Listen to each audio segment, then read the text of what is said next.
tonight we're talking about episode 710, Brotherly Love, written by Luke Schellhaus and directed by Stuart Spazsend, um, who also directed 709.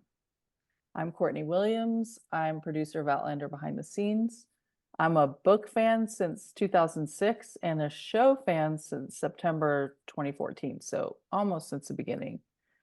I am drinking tea out of my beautiful mug, chamomile and peppermint with a little bit of honey, local honey, delicious. And my overall impression of this episode, for me, it was a mixed bag. I thought there were some really excellent scenes. I thought there was some filler, and I thought there was kind of everything in between. So,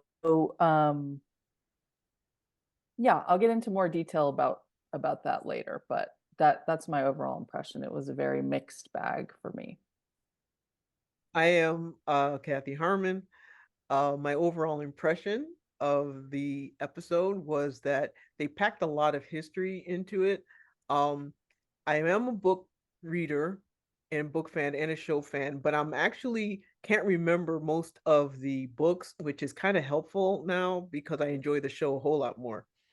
So, and so much so that I don't know why I just blocked out the whole first part of the season. And so there were bits and pieces I remembered and other things I didn't. So this was actually kind of nice because it gives me something to look forward to every week. But I did feel like it got a bit soap opera-y a few times. And it felt like there was a certain level of heaviness that should have been given more attention. But overall, I just felt like it was enjoyable. It was entertaining. And really, ultimately, that's what I was looking for, to be entertained. Oh, what I'm drinking is my lemonade that looks like a sex toy. Hardcore. Oh God, yes. Okay. I don't know what kind of sex toys you've been using, but damn. I don't know.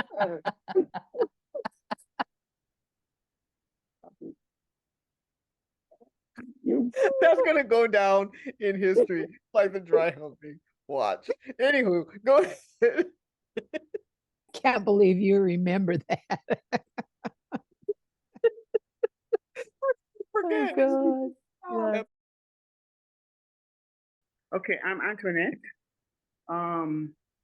Book reader and show fan, and I have deliberately not gone back and reread the books because I want to see if I can pick up the thread of the story from just the show without harking back to the books. And so I have not gone back. So there are lots of things that I noticed that I kept wondering, was it like this in the book? Was it? So I think being a book reader sometimes is a detriment. Anywho, my overall impression of this episode was that they fell back into ticking boxes. They have so much stuff that they were trying to get in and deal with that it felt like they were just going through, yes, we have to get this in, we have to get that in, we have to get that in. And so I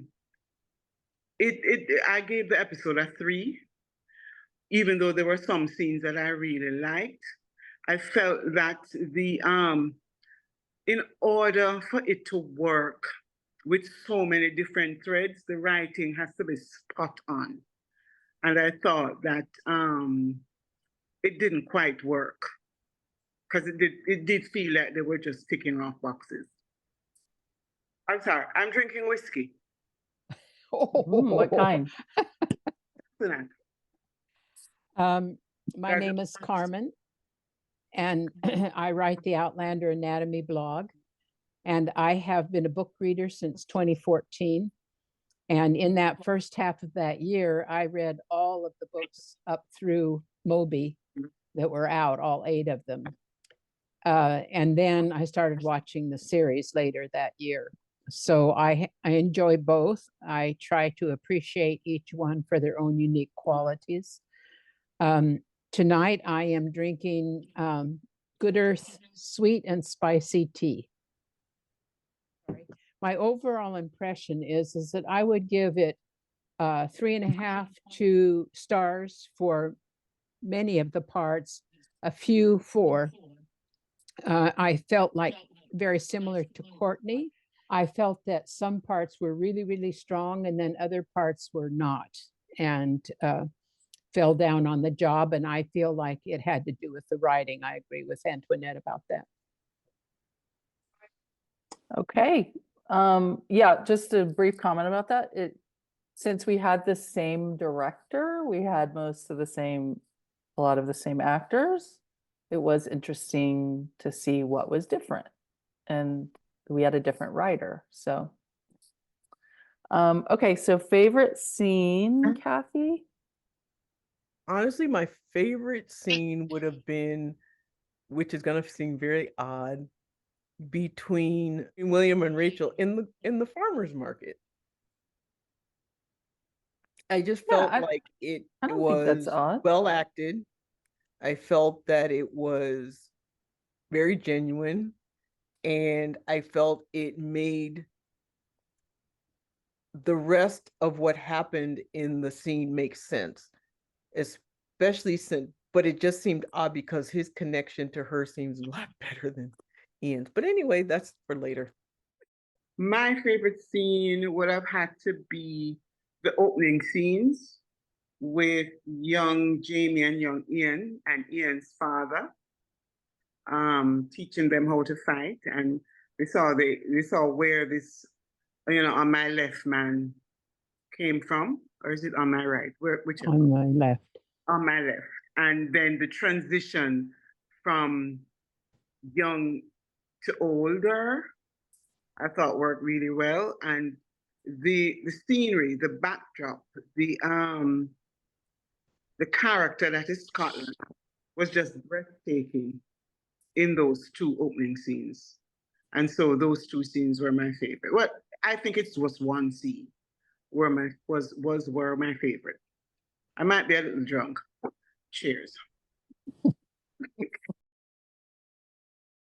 Yeah, I think my favorite scene was Ian's death scene, which is a weird favorite scene, but I was wondering how that was going to be done, and I thought it was done really well. I don't know how, I don't know if this was the camera angle or something. When Jamie put him into bed, he actually looked more emaciated, and I thought Stephen Creed did a really good job of dying. And I thought particularly Sam was really amazing in that scene. I just felt that that's a difficult scene. Dying is kind of a hard thing to do, and I thought they did a really good job. And I thought all of the actors there really pulled it off. I did wonder why they were the only ones in the room and there weren't any kids and grandkids and all that stuff. That was a little strange, but all in all, I thought it was super well done. Yeah. If I may, I noticed the cinematography in that particular scene was great. When they homed in on Sam's eyes when he was looking down at Ian, did you see how dilated his eyes were? Like his pupils filled the whole eye. It was just marvelous. And so it's like you were seeing into his soul. If you look back and see how his eyes were just wide open and the pupils were dilated and they were blue like marbles. Yeah, no, it was his eyes that made me feel like he did such a great job in that scene. And obviously that would be the camera work as well. But he is looking at Jenny, and I can't remember if she had just said, it won't be long now, love. And Mhm. he's looking at her, kind of smiling in a comforting way to her. And then it's like the realization of this is the moment and how much love I have for this person. All that happens in his eyes. And you're, he's not even looking at the camera. He's looking at her and then at Yeah. Ian Sr. And that's exactly, it was the eyes. I didn't notice necessarily the dilation.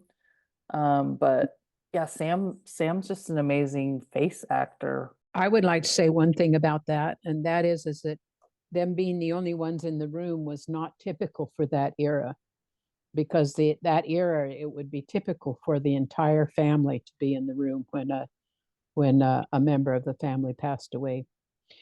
I just wanted to make that comment. I guess then you guys chose some of the ones I had, so I will say that I thought Claire's reception of the news from Lord John Grey about Jamie's demise was an amazing amalgam of fury, disbelief, and grief. And they passed on her face just like a wave going forward. I mean, her face changed, and I could see her wanting to kill the messenger at, at one point. I thought she did an exceptional job of that. I didn't think Lord John's delivery was especially terrific, but I thought her reception and her facial expressions were extraordinarily good. Mhm.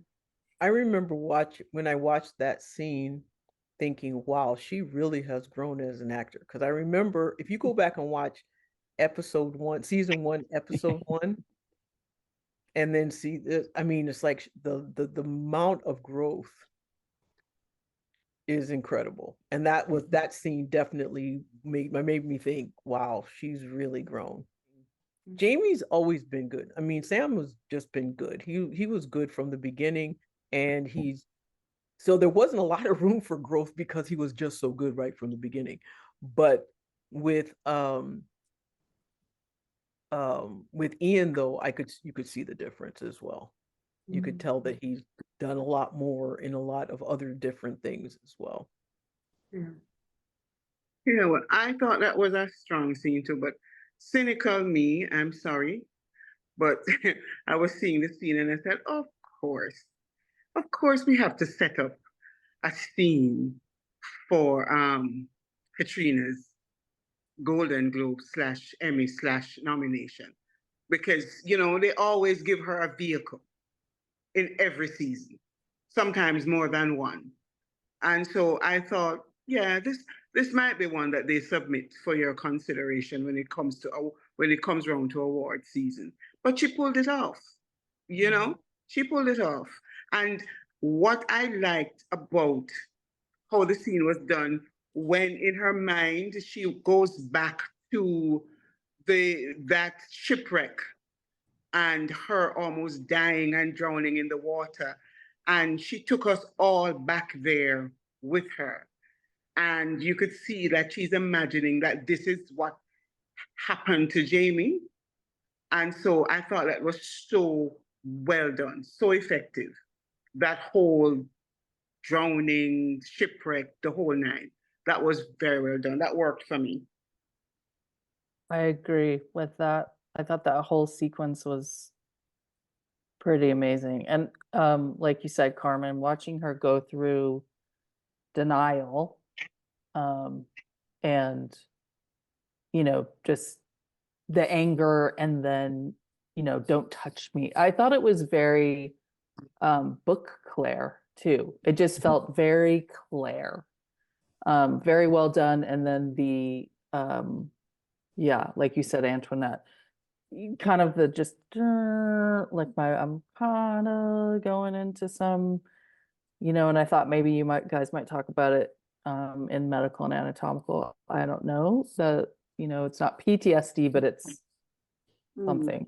Well, we know she'd been Um, diagnosed with PTSD, so Yeah, it was definitely. Yeah, so it might have been, that kind of Be a some trigger. kind of trauma kicking in for a little bit, and I thought the vehicle for showing that was pretty good. Antoinette, do you have another favorite? I like the scene with I like that same scene with William and what's her face? Rachel. Rachel. So it's not just me. And I also like the scene with Jamie and Jenny when he was digging the grave. I thought they could have spent a little bit more time on that, you know, to just give them a little bit more space for their grief, you know. So I was disappointed because it was so truncated, but I'm beginning to see that that connection, you know. It's coming along nicely, and I was disappointed when I realized that she's not going to America, so we're not going to see much of her for the rest of the season. I think that's a missed opportunity there. But anywho, and in the books, whose idea was it to go to? Because Jamie asked her to go with him, but in the books it was her who suggested that she Yes. with him. I thought as much, but I didn't go back to read it. So that was a good scene. I just felt that we were shortchanged a bit because they could have dug a little deeper. Yeah. I like that scene too. I was very distracted by Jamie digging a grave in the mud and rain and having perfectly clean clothes on. Like, again, it's just so weird. At least he had mud on his boots, but that, you know, that anyway. Yeah, I noticed that too, that it was Jenny's idea in the book. She comes to him and says, I want to go with you, and he's shocked. So I think that was the device to say, well, that's it for Jenny. Yeah. Did anybody else have a comment on that one? It needed to be the end of her anyway.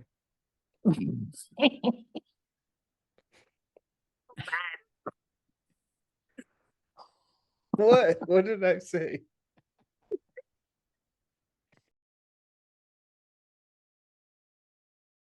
Oh my God.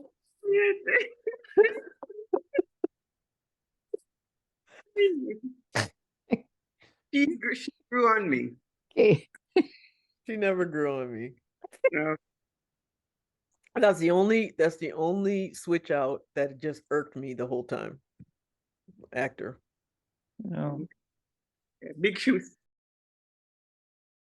My other favorite scene was Dougal. It was like he walked in and said, no, I'm here. this is Outlander. Remember? This is Outlander.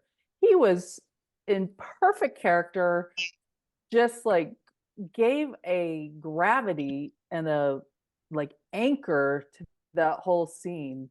I loved it. And then his little exchange with Galus, it was so good. Yeah. So good. And Buck is watching his parents possibly go conceive him. It's crazy. I thought the same thing. And then was every scene with Roger. Yeah. wow. I felt like there was an opportunity missed in that scene, especially when he was talking to Gail. I just don't believe she didn't recognize him. I just don't believe her being who she was that she didn't recognize him and know from where. She might have. I think she. If it was that night, I mean, it was dark. She was trying to leave. She just killed somebody. No, they met at the university, remember? Oh. Yeah. They meet. I know she met yeah, I Bree. thought she met him at the university when she was when She was giving her Scotland talk. yeah. Oh, that's right. He and Bree were there. Yeah, they met Well, Bree. she could remember him and be just, you know, pretending that he does. She doesn't. I don't know. Yeah. She might already have syphilis. Who knows? Carmen, I Yeah. think we. Well, we- you guys covered pretty much my favorite scenes, but I'll add one that I thought was really pretty special. And that is when Claire goes to Lord John, or to Mercy. What's her last name? Woodcock. Woodcock's home, and Mercy answers the door, and Claire says, "Is your mistress at home?" and assumes that she is the domestic person for the house. And I thought Mercy's aplomb there was just really remarkable. And I just thought that was a really good historical perspective, you know, of what the assumption that Claire made, and would be so typical for the time. So I thought it was well played by both of them. I think Claire could have said a little bit more about, you know, she said, "Oh, I'm sorry, I was presumptuous," but I wish she had said a little, shown a little bit more concern than that. But I thought it was really well done. But Carmen, that happens to me now. You're kidding. Oh What? no, people come to my house all the time. Can we speak to? The You know- mistress. Yeah. What do they say? Can we speak to? No, they're like, can we speak to the owner of the house? I'm like, you're looking at her. Wow. Wow. Yeah, it happens all the time. Anytime someone comes to the door, they never expect it to be me. They never accept. They think Even you're the an even the mail imposter. people, even like the post off, like the postal people, For and they need me to God's sign. sakes. The look of, well, it depends on who they are. Either they look like, oh my God, I can't believe you live here, or it's sheer joy. Like it's like they celebrate. Wow. And like, Well- and it's always a discussion. You live here? Well, Yeah. thank you for setting me aright then, because I thought that was a thing of the past. Mm. No, ma'am. I'm sorry it isn't. Unfortunately, Yeah, not. the nicer your home, the more it happens. Oh, yeah.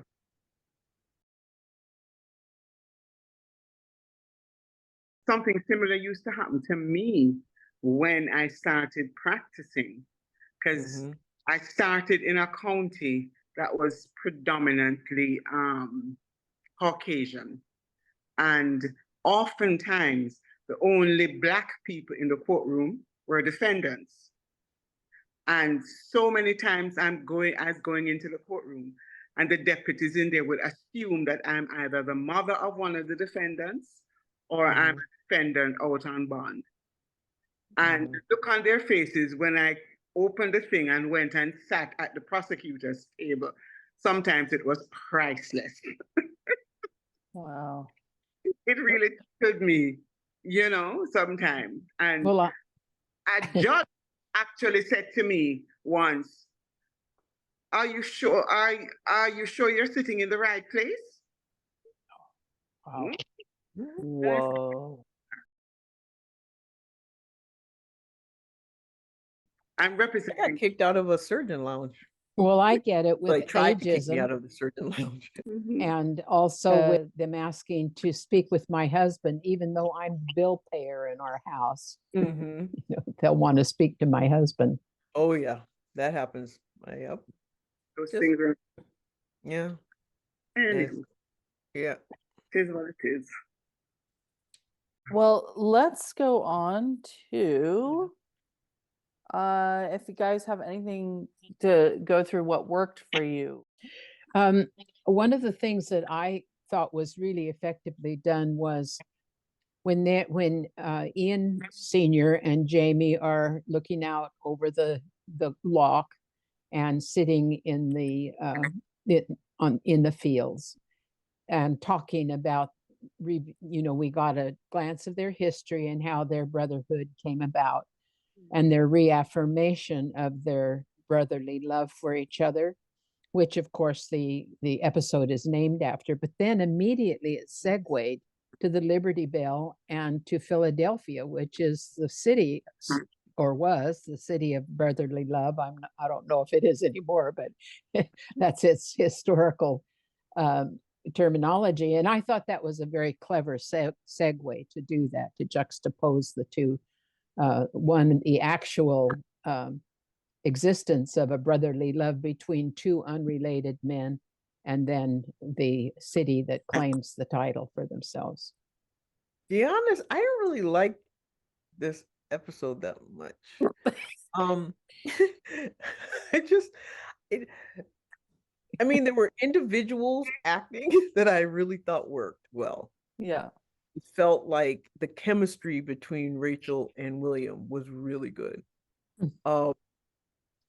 I liked the when the way they subtly made it obvious that there was a connection between Mercy and Henry. Henry. Yeah, thank you.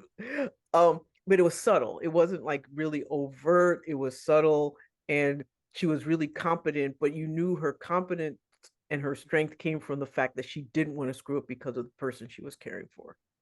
Those type of things that were just kind of subtle, not the obvious things, like the Lord John Gray scene or I just like those little looks and the chemistry that you picked up.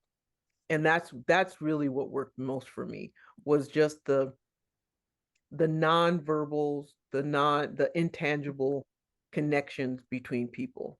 And what Carmen said with Jamie and Ian when they were sitting and talking, the warmth was the scene, not the dialogue, not any of the physicality. It was the warmth. And that was what worked for me in various scenes. And but all it did was make it obvious that it was missing from others.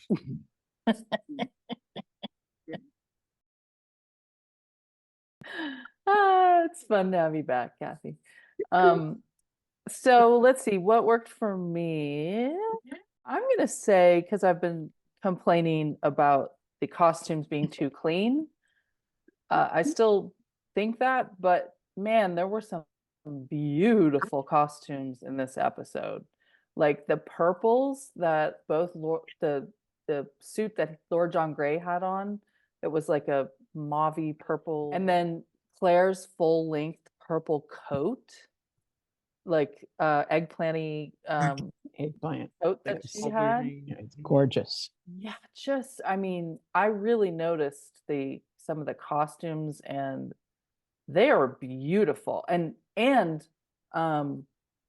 the bedroom that Claire was lying in the sheets when she was grieving, just the colors and the flowers there, the whole I don't know, there were some beautiful colors in this episode. The beauty worked for me. Okay. Yeah, the set designers are still just absolutely the best part of almost all of it. I mean, they're consistent, and they've been consistent through every single season.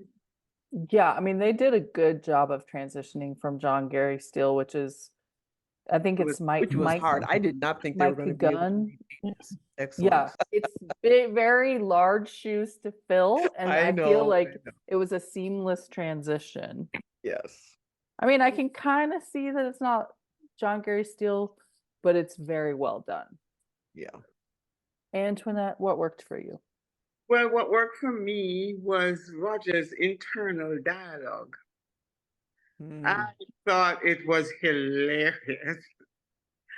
And it just moved the story along and gave us that insight. It filled in the gaps and then sometimes he's having his internal dialogue while he's maintaining a conversation with somebody else. It was just, I loved it. I loved every bit of Roger's internal dialogue. I don't know, I've become a Roger-holic this season. Stop. And that can't be easy, because he's making faces for what he's thinking, and then he's having a conversation. Like, not many people could pull that off. And he is just, I mean, I've always thought he was a good actor, but hairy one, but good. I never had an issue with acting. Had issues anyway.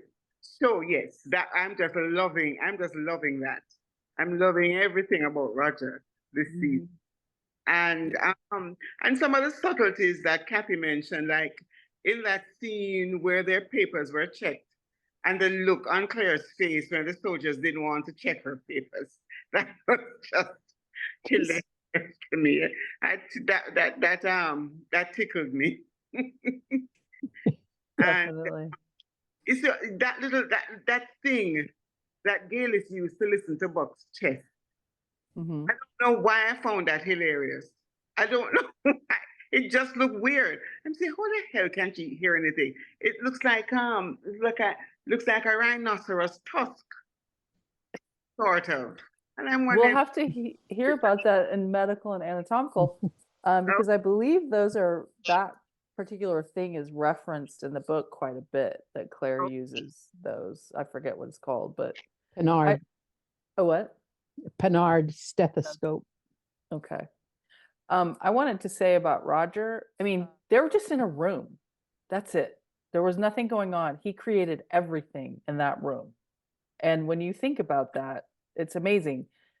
And after he got the dog tags from Dougal, his genuine incredulity and enthusiasm, and I just thought that was really well played. Yeah. Yeah. excellent. I thought some of the cinematography was great, especially, as I said, from the last episode, reintroducing Scotland as a character. So that continues to work for me. Yeah. Okay. I thought that Denzel Hunter really captured that character and his enthusiasm with the new medical things, and he really felt like Denzel Hunter. I also thought Rachel did too. And William, Charles Vandervaart as William. I think those guys are all pretty effective. Not like Dougal, but Mm. Do a okay. change air in the room when he came in. Yes. Yeah, just by his presence. It was like, hi, here's the master class. Mm-hmm. Mic drop. Great. Okay, so let's go to least favorite. Kathy, did you have a least favorite scene? Did I have a least favorite scene? I found Jenny distracting. None of the scenes she was in, I found them all distracting. Okay. They were just all across the board my least favorite. Okay. Antoinette? And I'm sure she's a wonderful actress. I think it was shoes to fill. Something, I don't know, there was something about, maybe it was because in my mind I'm thinking there's no way Jenny would have aged to her. The other Jenny. But I just couldn't get past. And I think that's a function of the fact that a lot of the scenes were very short. There wasn't a lot of depth to a lot of the scenes. So it's like she had to corral all these deep emotions in scenes that were short, so they really didn't give her anything to put her teeth into. So, I thought that, especially in the last episode, that as it went along, she grew on me. But come episode, she has what, 30 seconds on screen? For a minute? Not even that. One with James Ian when he was dying, and the other one by the grave with Jamie. So there's nothing that she could get her teeth into. You know what I'm saying? So and unfortunately, it looks like we're not going to see much of her after this. But I thought that, especially in the last episode, she grew on me. So is it my turn for my least favorite? Yes. The scene with Archbug and what's his and Ian in the stable. What the hell is it with these Outlander people and stable scenes? Come on. That scene should have been so dramatic and And he had the girl, she didn't look frightened enough for me. He had her round his thing, and Ian makes a move, and it was just, they just butchered that scene. It was not well done. It was disappointing. It made me mad because the scene should have been dramatic, and I should have been They just need to stay out of stables. stay out of the damn stables because y'all don't know what to do when you get in stables, you know? Because I wanted that scene to grab me by the throat. And why did William go back to the stables? He just appeared. What? Where did he come from? Was he just lurking outside, waiting to jump in and shoot Archbug? The hell? That scene should Just have following Rachel. and it didn't. I was mad. He had obviously had feelings for Rachel, and he didn't tell her. He was going to go tell her. That's what he was heading to the back to the stables to say, in my opinion. Mm-hmm. Well, Yeah. I mean, that's what I want us to think, but he just suddenly popped up like a genie out of a bottle. No, I mean, I'm just so mad about that scene. That scene didn't quite work. Rachel's dialogue was really good, I thought, because it was straight from the book when she was saying, "Why should I serve your beastly purpose?" and all that.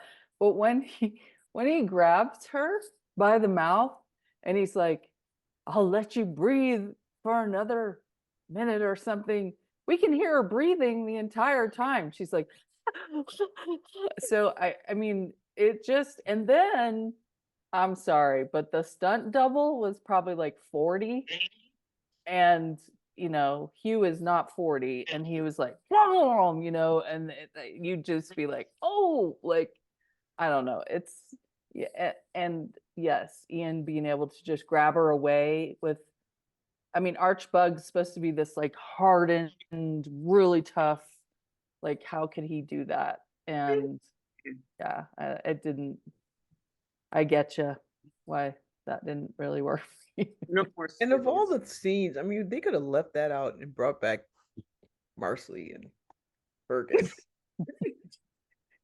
Yeah, but that's the culmination of the Archbug know, storyline, so know. they had to do it. Let's see. So for me, I don't know if this is going to be a popular thing, but I did not like the scenes with Mercy Woodcock. I felt like you felt about Leary last episode. I was like, why do we, I felt the same way about the scene with her husband. Why do we need this? These people are like not characters we care about. I'd rather have seen Hal and Dottie or somebody who's more central to the story. And it's like, why are we sitting? And Claire's just done this big surgery, and then she's like, "Oh, Mercy, yes, your husband." I don't know. I just was like, what? And then the whole spy piece.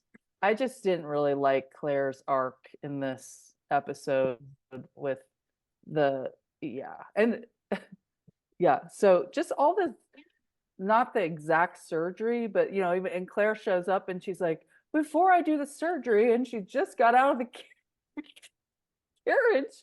She hasn't even seen the guy, or anyway, I just felt the whole thing was a little bit awkward, but particularly the Mercy Woodcock. I thought there was a lot of time spent on that could have been spent on something else more central to the story. That's how I felt. And I had a hard time placing her accent because I don't remember her progeny where she came from in the books, but her accent sounded very much like a Bromley accent. Bromley is a sort of suburb of London, and that's her accent reminded me of people from Bromley. Not South London, but Bromley, those areas. And so I said, huh? Why is she sounding so Englishy? English, yeah. I thought the same thing. Because I didn't catch that. So it distracted me. I think it was just it was a PC move. Yeah.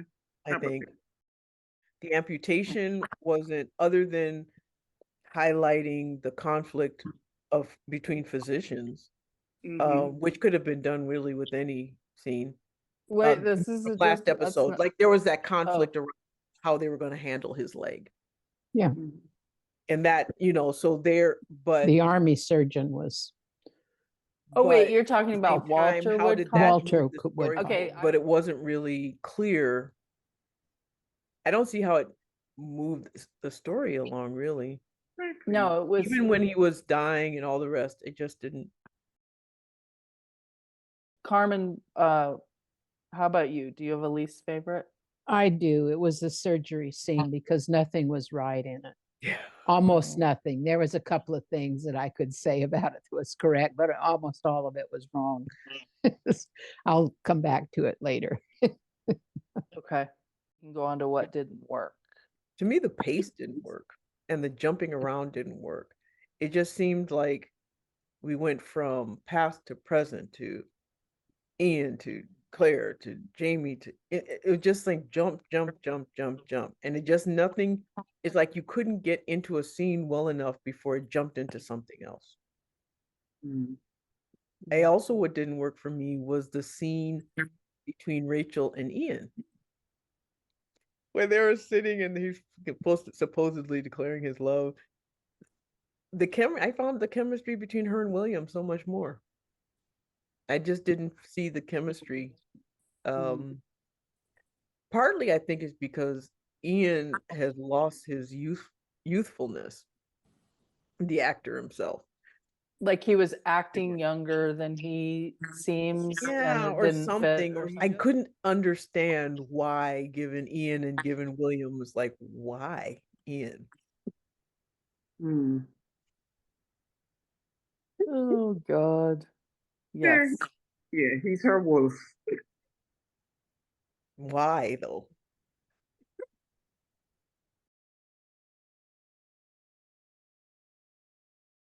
I I mean, have just to. I have to I didn't say see that it. I just don't see it. I didn't see the chemistry. I've never seen the chemistry, like I said, between her and William would seem so much more palpable I think that's been so since the beginning, since they had the since the house back in. scene sitting on the porch. Mhm. They seem to have a lot of chemistry. Yeah. And then it's not so much with Ian. And John Bell is a great actor. Somebody in the comments was like, he was so miscast. He reminds me of Caillou. Do you, Of who?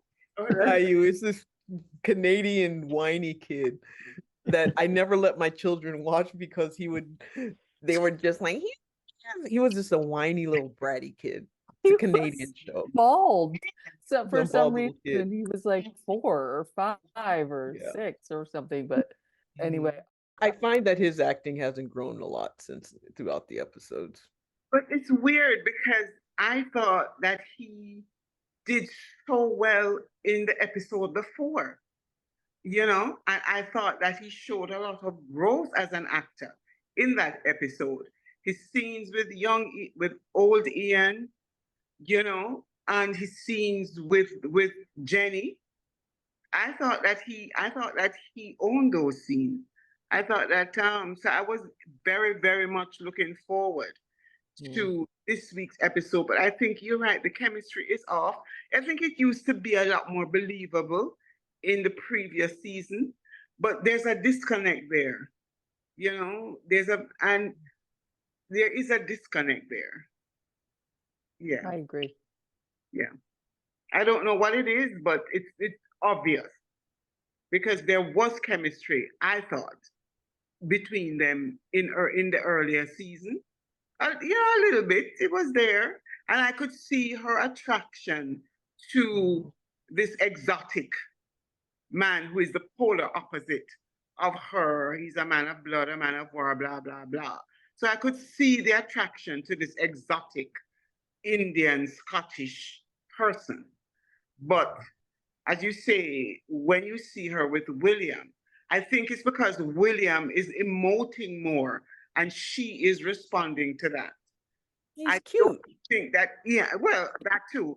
I don't think that Ian was emoting as much. And so I think there wasn't anything for her to play off. I think that she and William have to kind of repress their chemistry in order to make it believable that she has chemistry with Ian. Mm.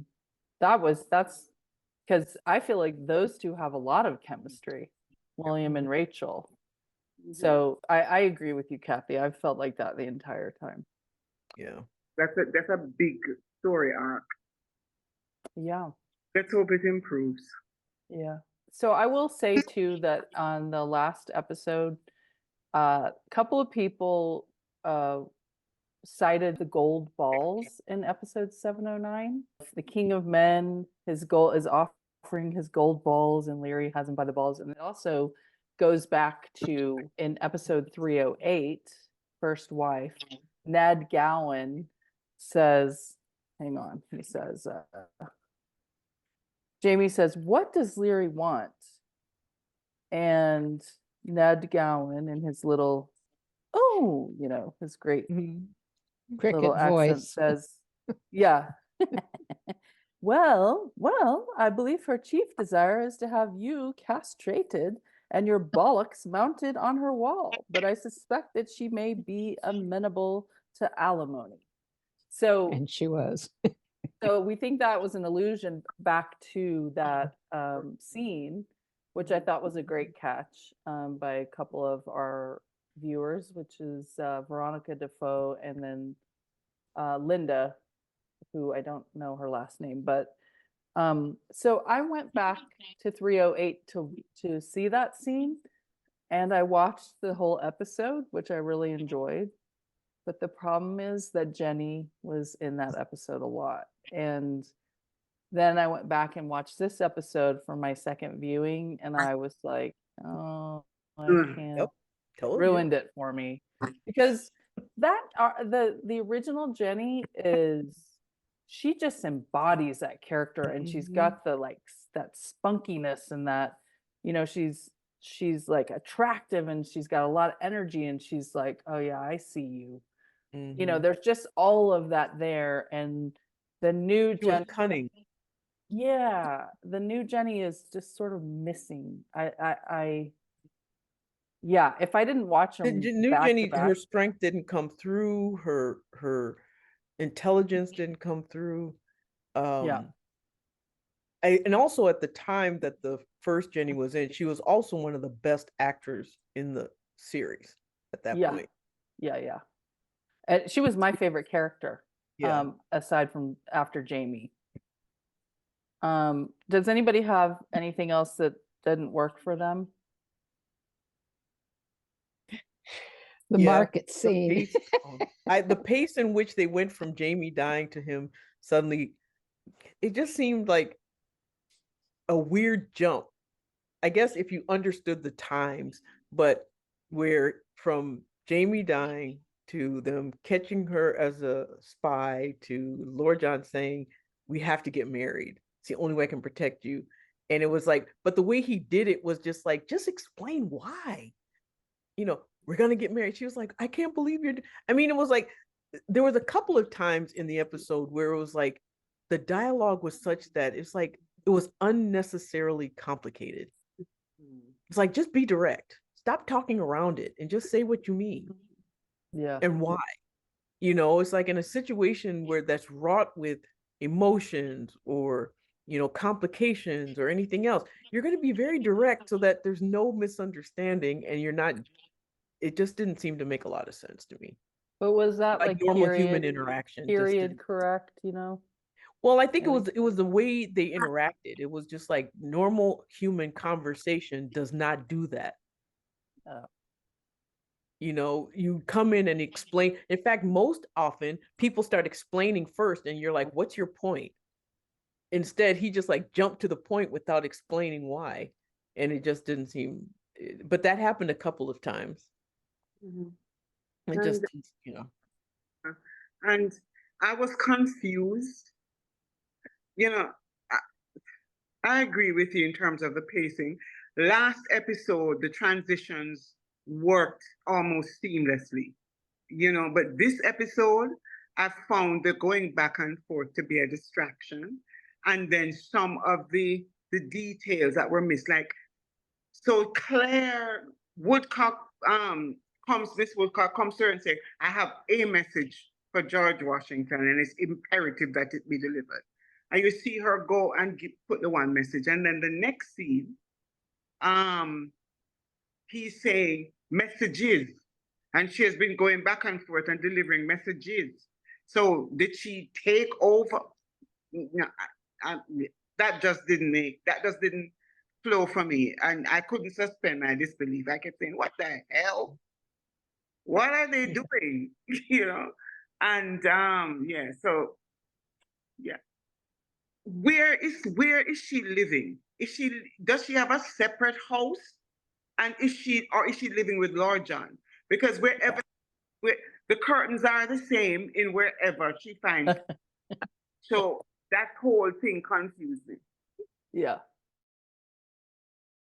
Carmen, you started to say the market scene didn't work for you. Yeah, I actually didn't like the market scene very much because it was far too long. And one of the reasons why the chemistry developed between William and Rachel is because they had a whole lot more time to do that was devoted to them to do it. There was no reason to drag that thing out for as long as they did, in my opinion, unless they're trying to create a romance between the two of them, then I understand. Whereas Ian got almost no time with her at all. And if he had had more time, we might have seen a little bit better chemistry there between them. I think I agree with Antoinette. His facial expressions are astonishing to me. Who? Ian. Okay. John Bell's facial expressions are just, he's got a wide range, in my opinion. But the other thing that I would like to say is that there were too many concurrent stories running in this episode. I counted at least 7 and maybe 8, depending on how you split them up or assemble them.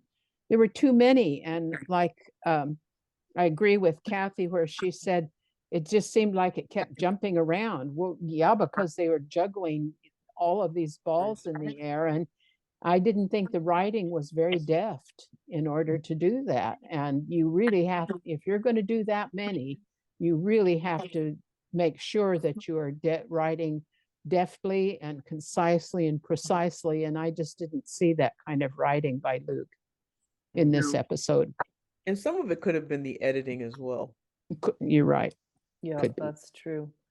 I have to agree with you about that. Was one of the things that didn't work for me was Luke's writing, and I was like, oh, he was, doing, I was saying he's most improved and all that since, but what I saw kind of creeping back up in this episode was the strong woman trope that he tends to write, little subtleties, just like, oh, Mercy Woodcock is doing the ether, and Lord John, who's a soldier, is like, over in the corner. I mean, I just, Luke is the one who wrote the slap episode. He wrote the episode in season 3 where Jamie is in the jail trying to blackmail Fergus. Meanwhile, Claire is saving a whole ship. He just tends to subtly make the woman the strong. And did William say the line like, "I wish I had your faith"? I think he said that, and I wish I had your strength. I don't remember him saying that in the book. Did he? I felt like that was just another like. And plus, and I liked the scene of Claire in the carriage when she's trying to give the papers, but it's very Luke to, and then Ian's like, Auntie Claire, I don't know. I just don't like the way he does that. He tries to diminish the guys, and he writes strong women like as a guy who's trying to think what strong women are instead of writing strong women. Yeah. And I felt like that came through in this episode, and Yeah. that didn't work for I me. know what you mean. Yeah. Yeah. And lastly, the surgery scene didn't work for me. A different reason for coming because I didn't watch it because I can't watch gory stuff. But I said to myself, God, are we going back to this again? We know she's a bloody surgeon. How many friggin' surgeries do we have to see? Jesus, stop. I'm sick of it. In the books, yes, because the books are expansive and we talk, her character as a healer is central to moving the story along. But in the show, where you have such limited time to get to the core of the story, do we have to have a surgery every other episode? Stop it. I'm sick of it. That's a Luke thing too. He picks those surgery. He Mm. did the one in Wilmington where she does the big surgery. And he did the boat where she's saving everybody, and they had no blood on their clothes. They opened the dude up, and afterward they were completely looked like they just came out of a dry cleaning bag. I mean, that just drives me crazy. Anyway, It looks like they have a mandate not to get their clothes dirty. Maybe the costume people are saying, listen, don't get these clothes dirty. We don't want no mud. We don't want no blood because they're a nightmare to clean. So just keep everything clean. Yeah. Otherwise, it makes yeah, it just makes it less believable to me. Okay, so let's move on to things I noticed. What surprised me, I'm sitting here thinking, how can I not remember the walls in this episode? Usually I notice the walls in every single episode, and I'm just sitting here And they thinking, were green too. Green what? in Lord John's house. Oh, But they weren't John Gary Steele walls. They were not the that's glaze. right. Maybe back that's then. why. Because the last time I really enjoyed the walls was when it was the house, the big house. Yeah. Mm. Yeah. Things I noticed, I already alluded to Sam's eyes in that dying scene. I thought that was remarkable. And I also noticed after Ian dies and they come back and give us a shot, or sort of vista, and then you saw the mist rising up. I said, that's Ian. I said, Yeah, that was cool. I said, how clever. I really noticed that. And did Ian die in the Laird's room?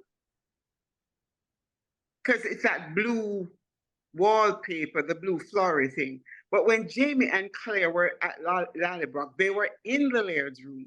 So after Claire went back, did they kick Jamie out and put in the Laird's room because he was in that room? That's where he died. I noticed the wallpaper, which I never do, but for some My reason. influence. Did you guys notice after the archbug scene when William says, take Ian to Claire? There's some body movement he does and a open mouth exhale that is Jamie to a T. And I have to think that was intentional. Did you guys notice that? I noticed that Jamie did not drink after Ian when he was giving him the whiskey on the hill. And I wondered if that was intentional, like if Claire told him don't drink after him. When Jamie is digging the grave and he sits on the bench next to Jenny and says that Ian's right there between them on his left, and he has his hand covering hers. You can see the scar on his left hand from Claire's repair of his hand from the first Battle of Saratoga. And I wondered whether they were going to forget about it. They didn't forget about it. It was there. I thought the statement of Claire when she and Ian were sitting in the carriage, and she said that most people live until their birthdays. Now that turns out to be not quite true. It depends on what study you read, and where you go for your information, because and it splits out by gender. So there's a study out that shows that women die before their birthdays and men tend to hang on until after their birthdays. But there's another study that reverses that and has women staying until their birthdays and men dying early. And it kind of washes out so that in the general population, it really isn't a real thing. So I just wanted to say that about that. It's kind of like a urban Myth. myth. Carmen, I have a Um, quick question for you, Carmen. But do you find that people do hold on until certain people are around? Until certain people arrive? I didn't look that up, so I don't know if there's been any studies of that, but anecdotally, I know about things like that, Yeah. and in personal situations where they've happened. So yeah, I think that very likely is a real thing. Mhm. I thought that Claire is not a good spy. She was so obvious. My word, it was just she might have had a Big spy sign tattooed on her across head. the top of her head. Ah, Um, I also noticed that the storyline switched from Buck being attracted to Galus to Dougal now going after Galus. And that is different than the book, because in the book, he was definitely attracted to his own mother. And that was probably too much for them to expose the American public to. Didn't they actually mess around, like fool around in the Yes. book? Yeah. Yes. Like I don't Yes. remember if they. She placed his hand on her underneath her skirts, Oh. if I remember correctly. The row houses in Philadelphia reminded me a lot of Edinburgh. If you've been there, it's just it looks almost exact to me, very similar to them. I thought about that. Was William's crucifix or rosary that he was holding, was that the same as what Jamie gave him back in Ian. episode 3? I think it was supposed to be It's Jamie's supposed to I be. rosary. thought Ian gave it to him when they fixed his arm at the Hunters. I think he did, but so did maybe William doesn't know it's actually Jamie's? No, but Jamie gave it to him in season 3. Yeah. Or did he give him a bear claw? No, Yeah, no, he gave him what? In season 3, when he was a little boy, Jamie gave him a crucifix, and he gave Okay. him his name, Okay. a Catholic name. Mm. So I was just wondering if that's the same, or why would they choose to Keep show showing that? it.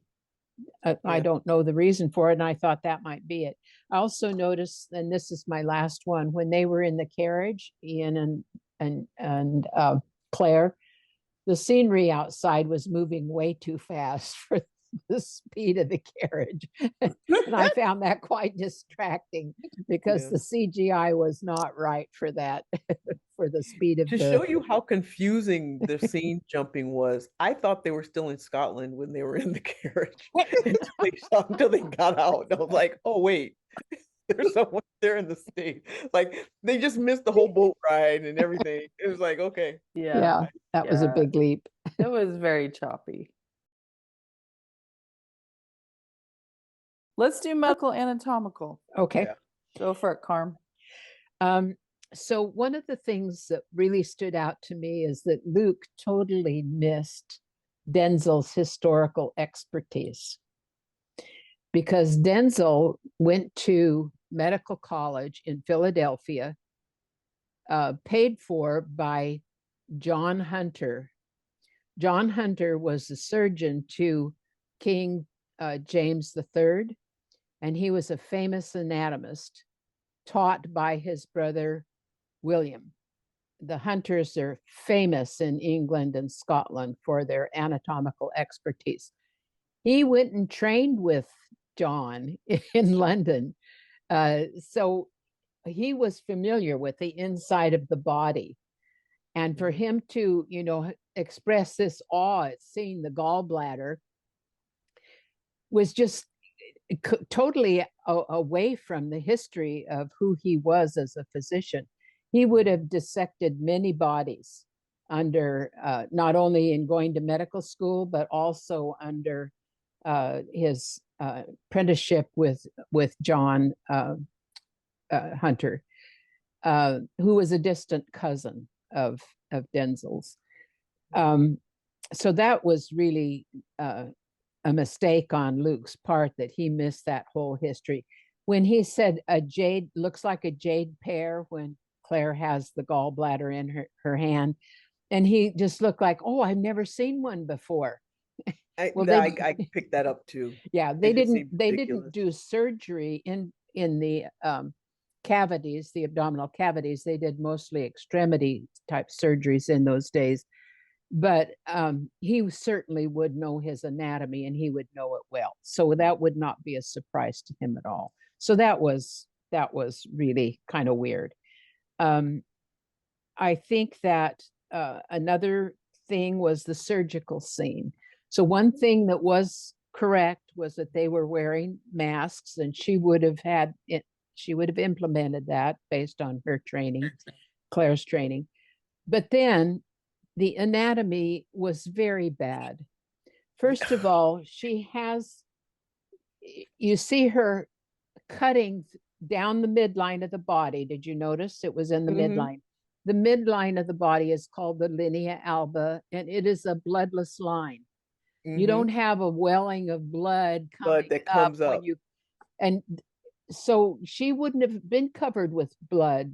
Nope. if they had done it correctly. There's a little bit of oozing that occurs because I've done the surgery on animals, and I know what it looks like, not just on cadavers, but what it looks like in the living. And there's a little oozing, but there's no bleeding like that. It just is not there. So that was number one. Number two, she holds the gallbladder in her hand. You can't do that. The gallbladder is firmly attached to the undersurface of the liver, and you have to actually cut it away to get it away from the liver. It is so bound down. There's just it's not floating free like that, When she pulled it out, I was like, that's an odd place for. At first, I thought it must be the appendix, but that's not where it would be, and it wouldn't be that large unless it was infected. I thought you were going to say, "Oh my gosh!" I was like, "What in the world are they doing?" Can I just add one thing also? Sure. In that scene, when they pulled out the intestine, I'm sure I can resect it. You're resecting what looks like a full intestine, so that means full of stool. How are you going to resect intestines without antibiotics? There's no way you would have She did in the book. She does do it in the book. But how? That is the most. That is the probably one of the most unclean. Oh yeah. surgeries, because it's just bacteria just ends up over the whole abdomen. Yeah. The other thing about that is that in a living person, that is not what the small intestine looks like. It is bound by a mesentery, so there would be no way that she could grip it or and run it through her fingers like that. It's got a huge mesentery that it's this membrane that attaches it to the back of the wall and of the abdominal wall, and it's not floating free. That's the thing about people that have never. They look at a picture in a book, and they think that that's the way it really is when they go to writing. It isn't. Everything is bound by connective tissue, and it's attached to other things. It's not just floating. These organs are not floating free inside of our abdominal cavity. Carmen, did it seem awfully large to you? Yes, that's the other thing, and it's not rubbery like that. It's very slick and flaccid when you're, unless there's stool in it. But it would be liquid it would also be liquid in the small intestine. It's not formed, so that's another thing to think about.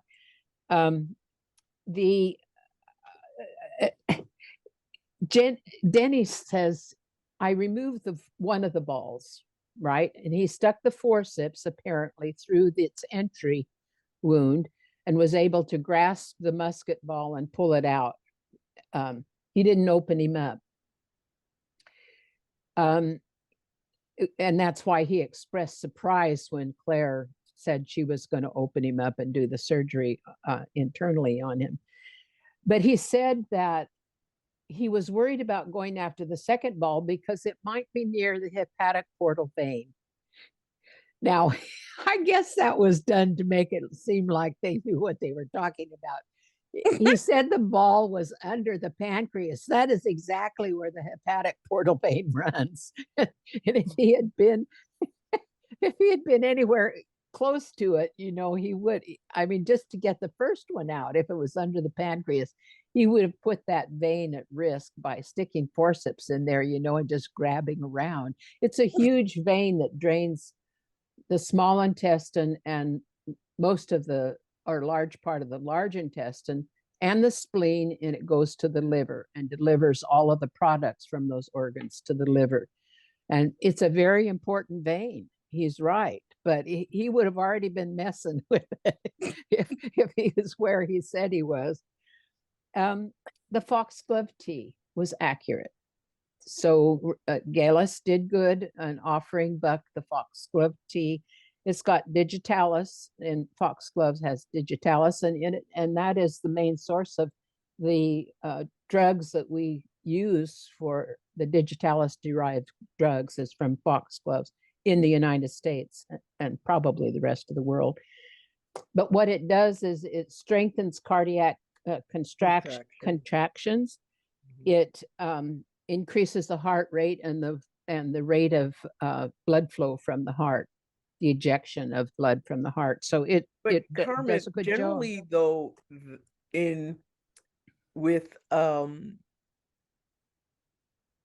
but in someone having an MI, a myocardial infarction, you really don't want to increase the contraction of the heart.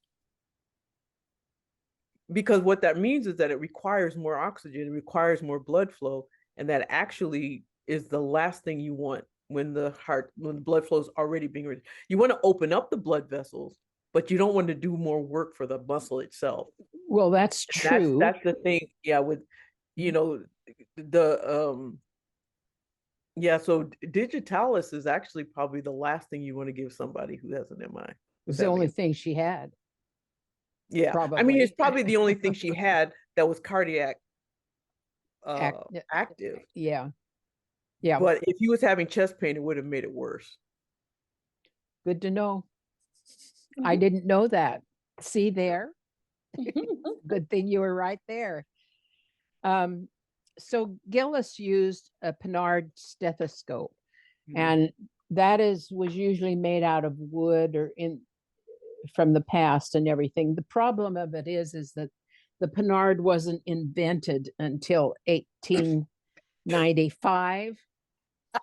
And the stethoscope wasn't invented until 1816 by Linnaeus, a Frenchman. So that was really wrong. Now, the reason Claire had one is because she had one made for her. She knew what she needed, and she had one made for her, carved for her out of wood. So that's why we've seen her use it in the past, but Gillis wouldn't do that. Yeah, she might, maybe. Unless she had one made.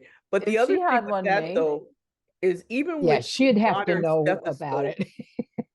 even with the modern stethoscope, it is really hard to hear the heart through clothes. Yeah, in those days they put their ear against the chest of the Yeah. person. I mean, he would have had to. It would have had to gone against his skin. That was the one thing I did notice. I was like, "What are you listening for?" First of all, what would she be listening for other than arrhythmias? I can't imagine. Well, what would she know?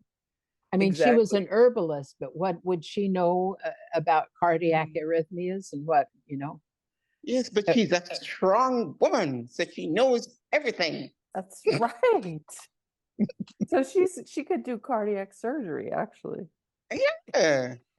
Talking about women take the lead. All right, that's all I had for the medical. And at the end, her hands were covered with blood. I thought that was accurate because they wouldn't have had gloves. They had leather gloves or cloth gloves, but they wouldn't be able to really function maneuver with in those. those. Yeah. I wish I had thought about this before because I would have looked it up. But there is a plant that mimics nitroglycerin. Oh, there is, huh? Yeah, but I can't think of what it is right now. But that would have worked for an MI. Yes. But I can't the herb, I'll look it up and come get back to you. I had a question. Henry's horrible pain when she's, saying like, is the pain constant? And then he's like, it's diabolical or whatever he says. What is causing the pain actually? Well, I would suppose it's the fact that the ball is cauterized in the wall of the second musket ball is in the wall of the bowel, and it moves around. Food moves through it, so it probably, as the digested food or partially digested food is moving through the small bowel, it's passing past that ball and would create tension on it and a sensation of stretching, which is the pain that you. There's only two pains that Except you really Lord feel John in the said he butt. wasn't eating anything. Mm-hmm. He only got liquids. Yeah. And I mean, there's some peristaltic, I guess you would know this Yes. better than I would, in terms Yes. of whether there's food there or not. So I guess that would have been Yes. straight, but it still would have been more colicky. It wouldn't have been constant.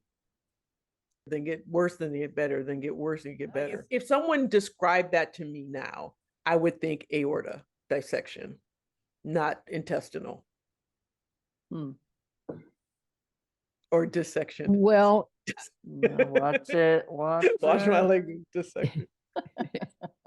In that area, like if someone said, I have this boring pain and it's right here, my thought would be, my first concern would be aorta, and then it would be, but if something were a whole, you're talking about a dissecting aneurysm? Is yeah, that that's you're what I would thinking? assume. If someone said that, especially if it was really going through to his back.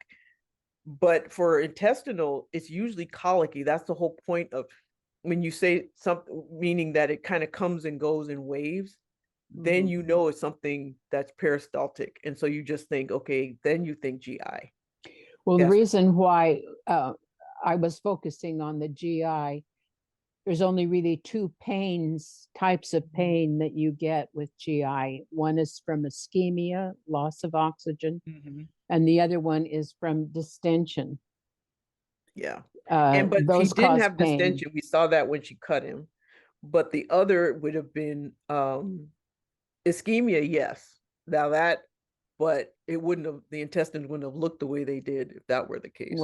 Well, it did have a dark spot. Did you notice where Well, she where the said she ball went found? through. Yeah. So I don't know whether, there was some loss of blood supply at that point, and that was painful. I mean, it's not, we don't have enough information to really. Exactly.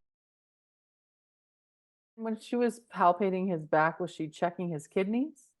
She was checking to see if it went through. Yeah. Oh, okay. And if it if it had hit at his that kidney, point, he would have been dead kidneys. already. Yeah, he would have. Yeah. Okay. If it Right. hit his liver or if it hit his kidney, Yeah. they bleed. Okay. Very badly. Yeah. Okay. That's it for me for medical. Do we have any lawyer leak? Or what did I see that I thought of? Mercy Woodcock owning her home. That was some sort of, like Well, she because was. she's in Philadelphia, so slavery wasn't a thing in Yeah, Philly. Philadelphia was up north, isn't it? But the same, yeah, because remember, I think the laws about women owning property in the colonies was different from in England, because remember that the Beardsley infant, Jamie said that she would own a good piece of property because she would get the Beardsley house and land and whatever. And so I don't remember how in the books Mercy Woodcock came to own the house. I don't think it did says. she own the house? or I he don't was think we looking after. found that out. Yeah, I don't. Yeah. So, yeah, but it seems to be that, yeah, but then again, yeah, I think there might be muddling things because then again, Jacosta lost her ownership, so to speak, of River Run when she married Duncan Innes, because then the property became his. Yes. Well, the property so would belong to her husband, but since Yeah, he died, Walter she's the probably only owned the surviving property. relative. Yeah. Yeah. So it probably was, she lived there, but it was their property. Like he owned it. Mhm. Okay. And as long as he was alive, it was his, but since he died, it was hers. But Antoinette, excuse me. Mhm. Go ahead. Finish, I was Kathy. gonna say the other legal thing was John Gray marrying Claire to protect her. That's Oh, what I was yes. going to say. For sure. Yeah. Can you comment on that, Antoinette, or expand on it? How could he protect her by marrying? How would Well, he the thing protect her is, by marrying her? well, the thing is that that is not the device of marriage was just because she would be aligned with him and because of his connections, then Richardson wouldn't move against her. Because remember, Richardson came to him and said, wanted to know if there was a connection between them before Mhm. he arrested her. So, and he says, by virtue of him marrying her, of her being married to him, they wouldn't move against her. Not that they couldn't, but they wouldn't. Right. So it's him and not the fact of the marriage. Okay. It's who she who- is married to. Because if she had married John Brown from down the block, they would have grabbed their butt up and hanged her as a spy. You know, Castration. Gosh, John, what did they do to him? don't even. Sorry, that's not legal, but Yeah. that's more So anatomical. yeah, so that's All right. So I have one which is little one bit. of the things that didn't work for me. Because she knows that if she's caught as a spy, she'd be hung. That's an enormous risk that she was taking to do that. Did she do that in the books, or was Richardson just targeting her because No, of she did did it. plot? She did it. Risk. Yeah. Ugh, ridiculous. Quick BTS, the Bertram Gardens. I'm almost positive that was filmed at Culloden House Hotel. Mm. There's a gardens there that looks exactly like that. It's very large. So I don't know that for sure. There's no podcast out, but I'm pretty sure. And it's a beautiful. If you're in Scotland and the Highlands near Culloden, go see that. Go It's see it's a beautiful garden. It looks exactly like it did in the. It's huge, Wow. with these high walls. So I was reading today that the Revolutionary War has been called the war that ignored women. The women participated in the tea, dumping the tea in the bay and things like that, and they did many other things to help support the war, but they were ignored and not given any credit for it. And here is one statement that I read that I thought was quite amusing from the Virginia Gazette. It cited the evil tendency of women who continue to drink tea. seriously, Yes, Greater- there was an article God. and Greater tea drinkers. yeah. yeah. And I thought that was a really interesting perspective because I hadn't really thought about, that women have been fighting to get acknowledged forever, and so this was apparent. I was referring to her, being a little miffed that he didn't want to see her papers because Claire would think that she should be treated as an equal. Totally. Okay, let's do favorite lines. One of them was William in the market scene saying that I've grown a beard waiting for you. I thought it was funny. Because I mean, men come, I say, oh, it goes all the way back to that. Men complaining about waiting for women while they're shopping. I've Yeah. grown a beard waiting for you. Okay. So And- mine is, I'm gonna say the Ian Sr. I'm not bothered so much about dying, but holy God, the slowness of it it's killing me. Mm. That's good. And he pulled that off without seeming like Steven, Yeah. I thought. A lot of good lines in this episode, actually. Mhm. Yeah. Go ahead, Carm. I had several favorite ones too. When Ian Sr. says, I can't, Claire, had a few years on you, but I never guessed it was 200. And 100. Jamie says 207. Yeah.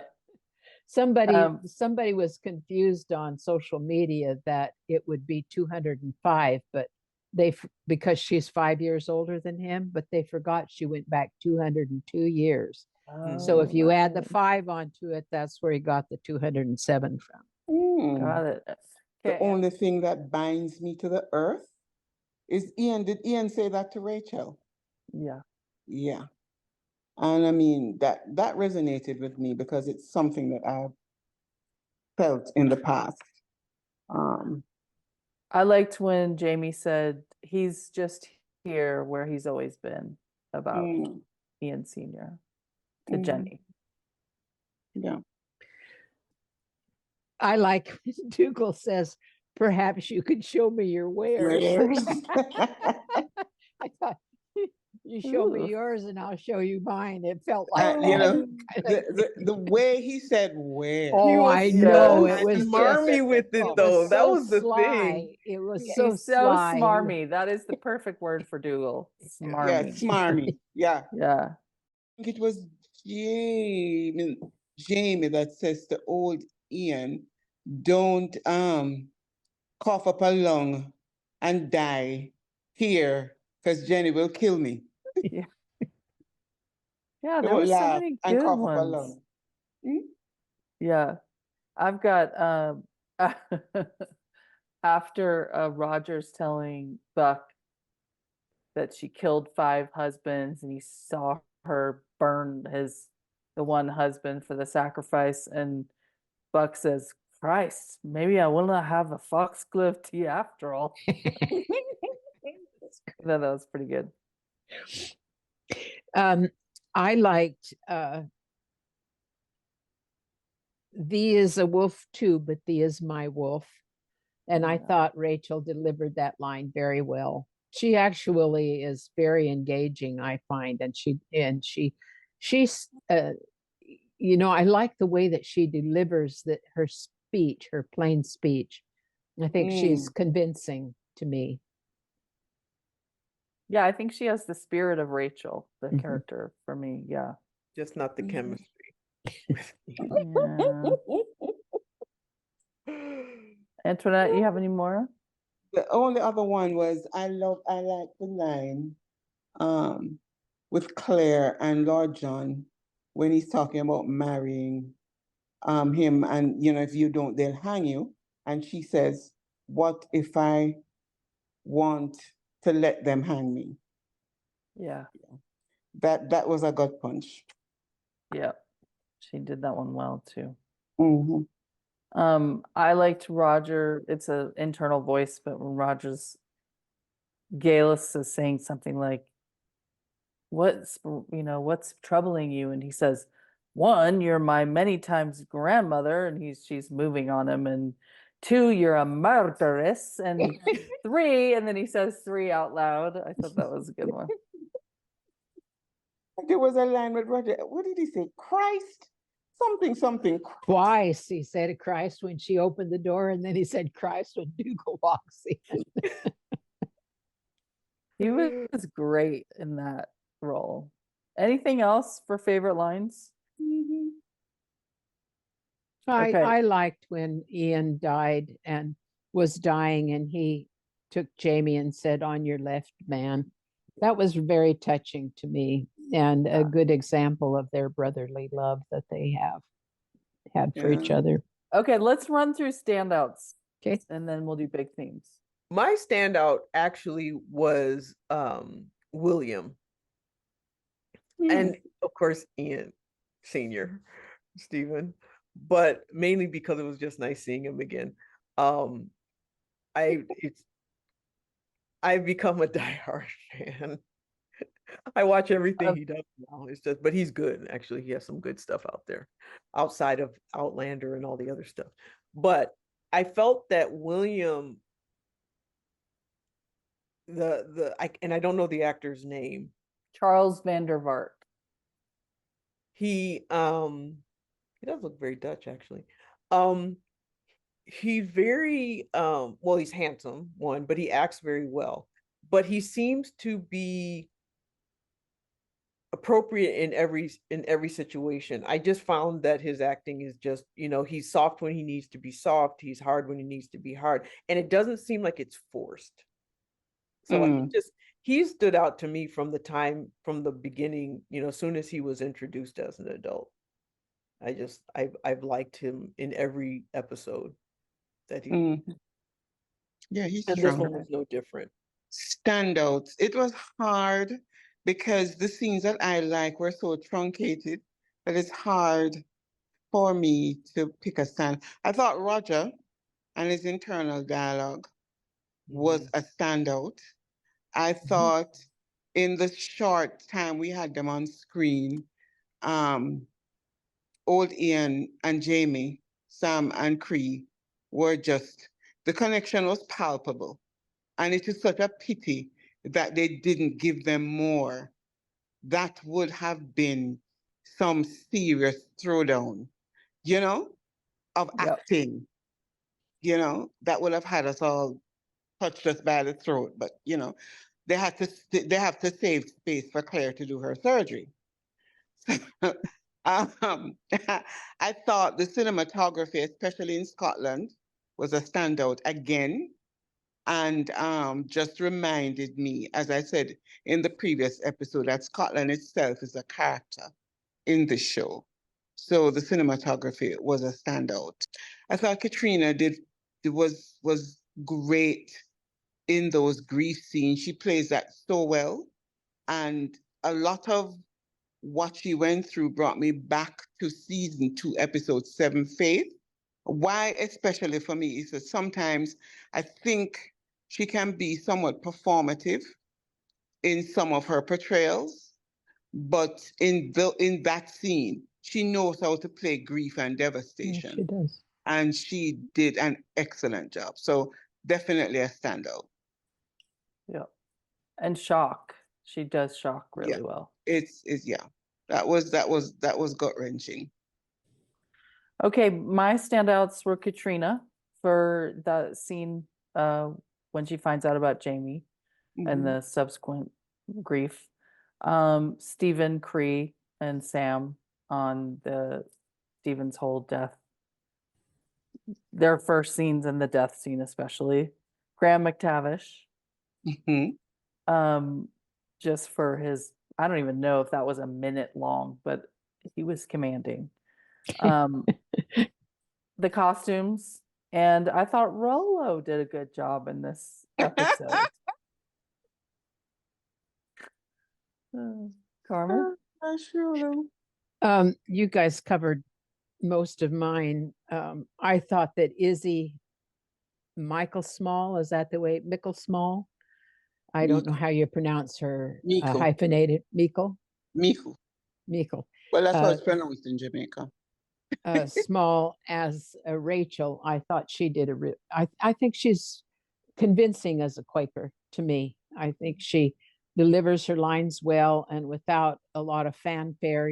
She's very practical and very straightforward, and she's growing on me with time.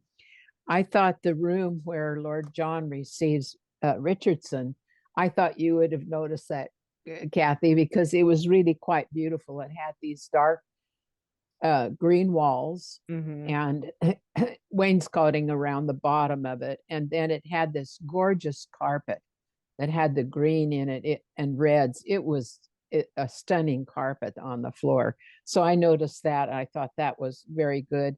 And then I just really thought that all the scenes between Jamie and Ian were just very touching, very real. And I could believe that they had brotherly love between them. I didn't have any problem believing that that was the case. Those are my lists. I have a question about those.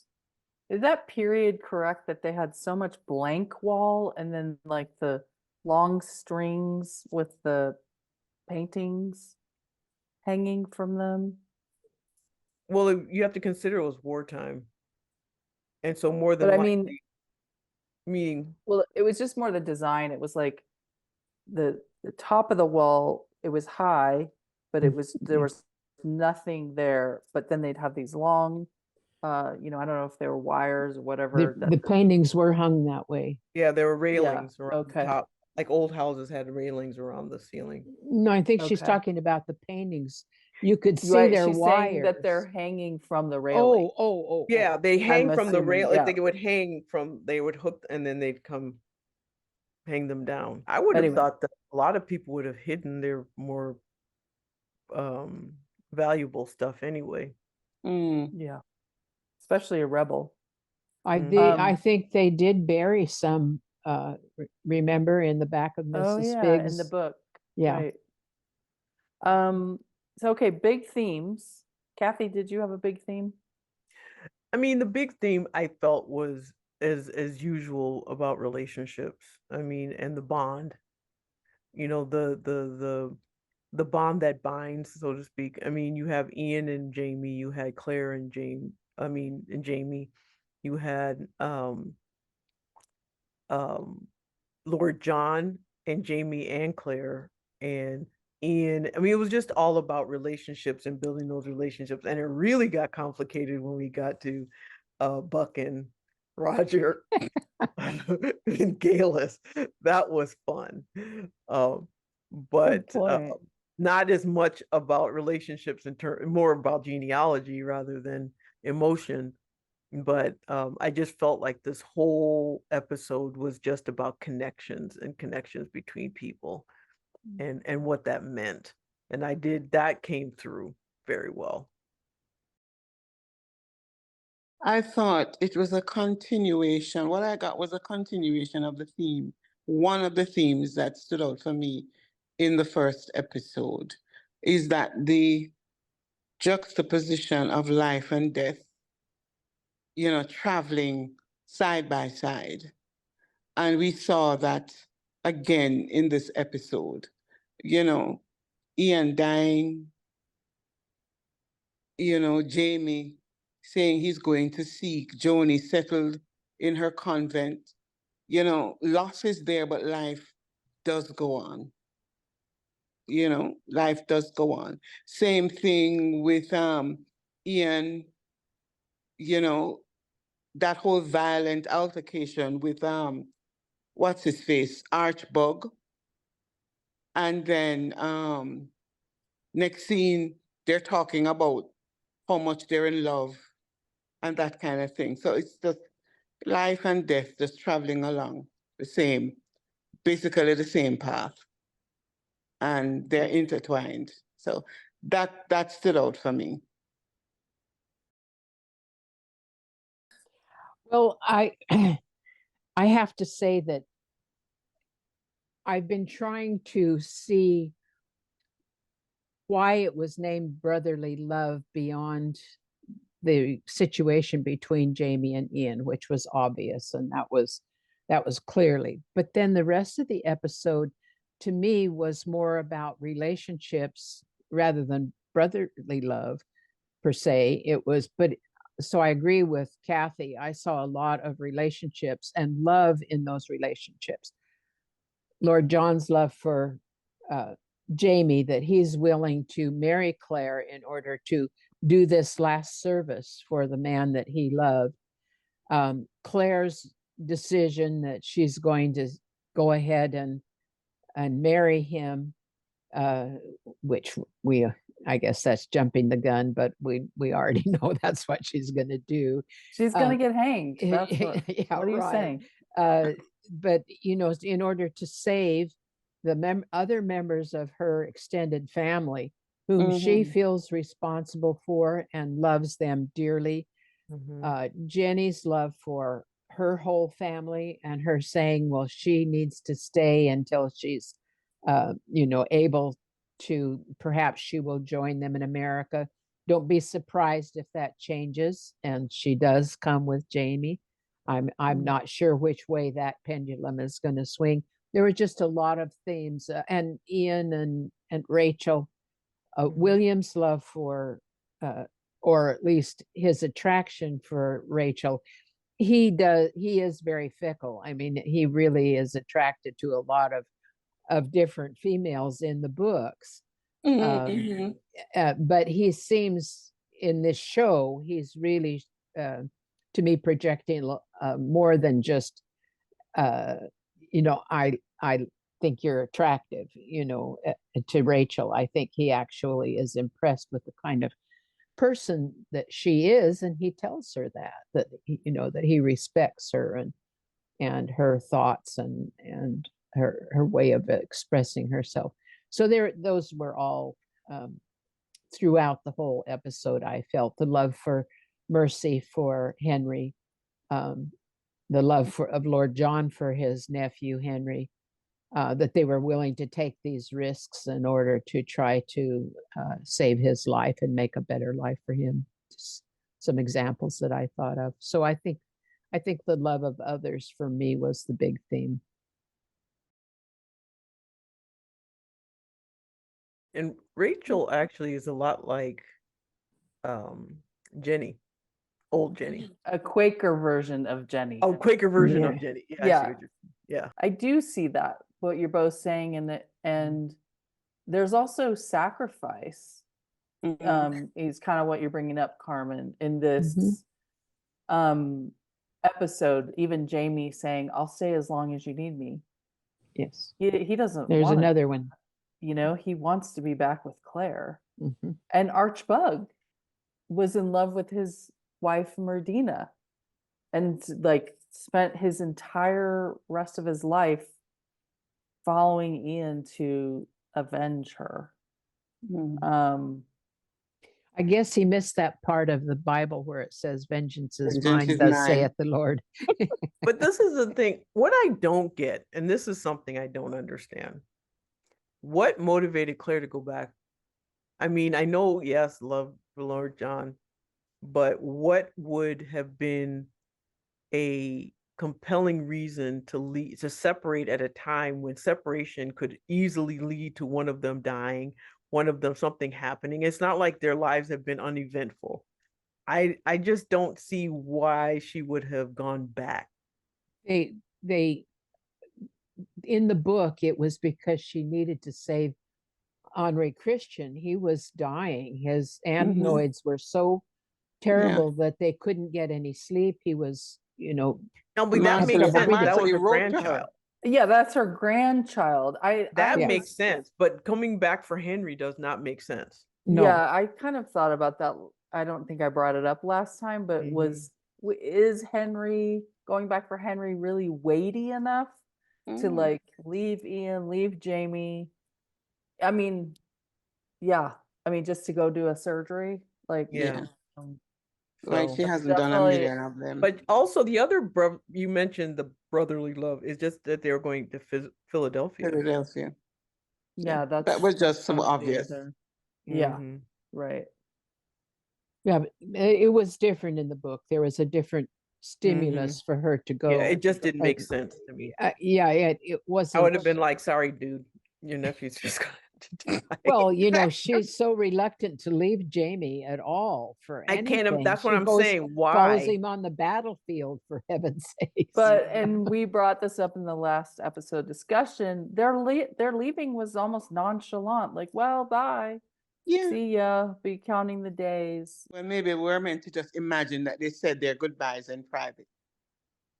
Yeah, someone said And they didn't want to maybe they traumatize maybe everybody they had a else. love scene that they cut out Yeah. because Could the be. actual last goodbye was not very Yeah, compelling. I wouldn't be surprised if that's the case, that they, Yeah.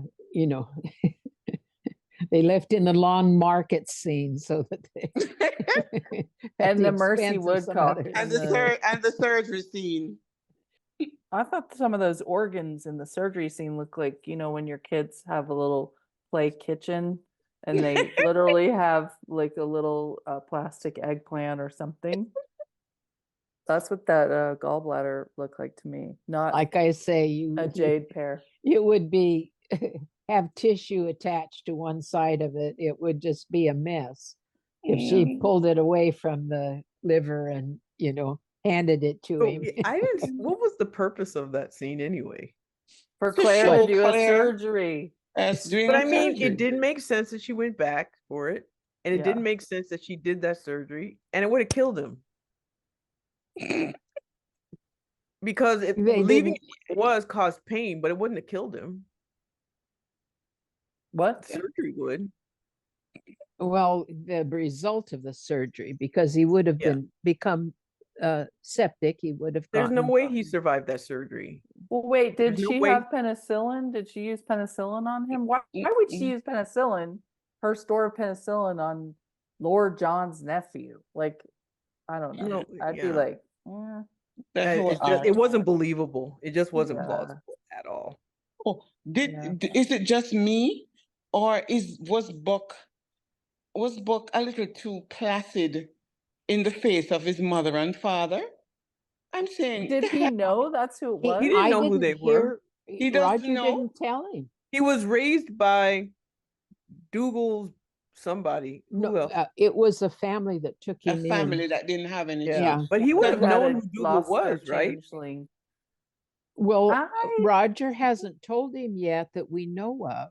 He didn't Right. No, tell but him he in would have this known him episode. from his time growing up when he did and where he did. He would have known who Dougal was, I would imagine. Probably never met him, but heard Yeah. about, Because he Dougal from was Castle because Leoch. he was not brought up in Castle Leoch. No. He was some other couple who lost their child. I'm trying to got him. remember their name. They lost their child and they took him I Mhm. don't.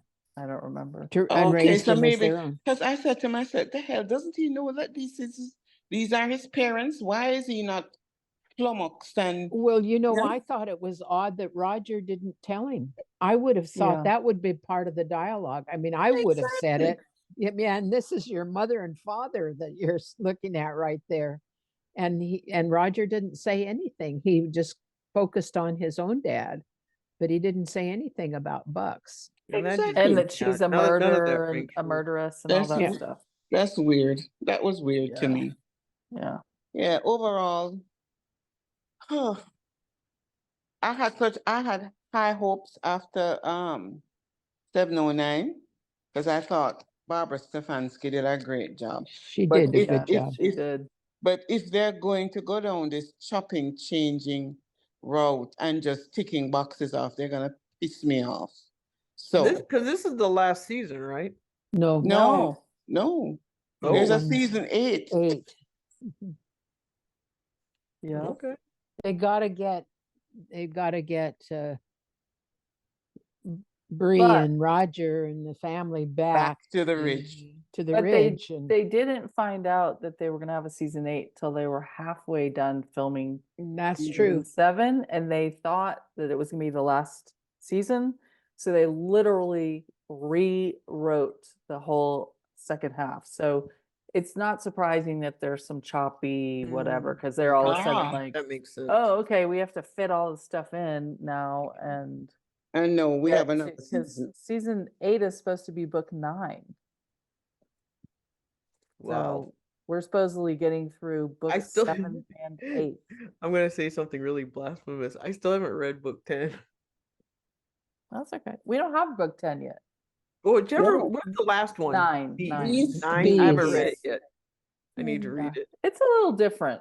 It's a little Yeah, different. it was weird.